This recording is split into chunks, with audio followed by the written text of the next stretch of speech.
Hello বন্ধুরা, রহস্যের দুনিয়ায় আপনাকে স্বাগতম।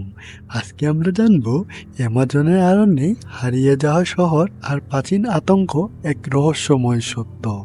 পৃথিবীর সবচেয়ে বিপজ্জনক জায়গা, যেখানে সূর্য ঢুকে কিন্তু মানুষ বের হয় না, অ্যামাজন জঙ্গল।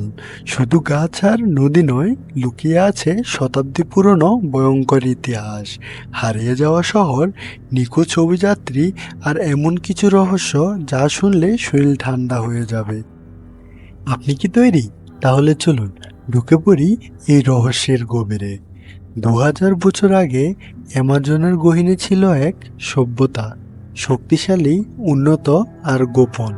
তারা বানিয়েছিল মাটির নিচে জলের রাস্তা, শহরের মতো গ্রামের গঠন আর রহস্যময় মন্দির।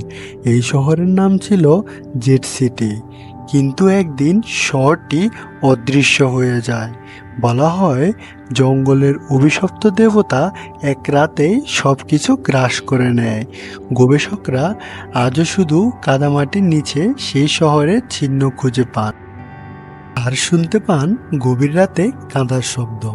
1925 সাল, বিখ্যাত ব্রিটিশ অভিযাত্রী কর্নেল পের্সি পসেট রওনা দেন জেড সিটি খুঁজতে। তিনি স্ত্রীকে চিঠি লিখে জানান, আমি যদি হারিয়ে যাই আমাকে খুঁজতে এসো না। এরপর পসেট তার ছেলে আর একজন সহযাত্রী জঙ্গলের গভীরে প্রবেশ করেন এবং আর কখনো ফিরে আসেননি। অনেকে বিশ্বাস করেন তিনি যে চিঠিতে পৌঁছেছিলেন, কিন্তু সেখানে কি ছিল এমন কিছু যা কাউকে ফিরে আসতে দেয় না। অ্যামাজনের নির্জন রাতে স্থানীয়রা আজও দেখে ভয়ঙ্কর একটি প্রাণী, যার লম্বা দাঁত, লাল চোখ, রক্ত চুষে খালি করে ফেলে গবাদি পশুর দেহ। তার নাম চুপাকাব্বা। এটি কি আসলে এই প্রাণী, নাকি প্রাচীন দেবতার প্রতিশোধ? 2007 সালে আবিষ্কৃত হয় অ্যামাজনের এক অন্ধকার গুহা, যেখানে দেওয়ালে আঁকা রহস্যময় চিহ্ন।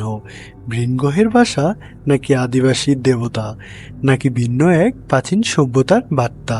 বিজ্ঞানীরা আজও এর মানে বের করতে পারেননি। তবে যারা গেছেন তারা ফিরে এসে শুধু বলছেন এক কথা, আমার ঘুম এখনো সেই চিত্রগুলো আসে। অ্যামাজন জঙ্গল যেন আজও নিঃশ্বাস নিচ্ছে। জল, গাছ, গুহা, প্রতিটি কোণায় লুকিয়ে আছে অতীতের কাহিনী। আজকের দিন আমরা বাঁচতে চাই উন্নত ভবিষ্যতের জন্য, কিন্তু যদি এই জঙ্গল নিজেই তার অতীত লুকিয়ে রাখে, তাহলে আমরা কতটা নিরাপদ?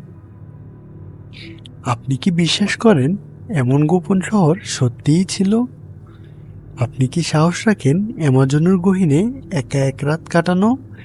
এই ধরনের রহস্য জানতে চোখ রাখুন রহস্যের দুনিয়াতে।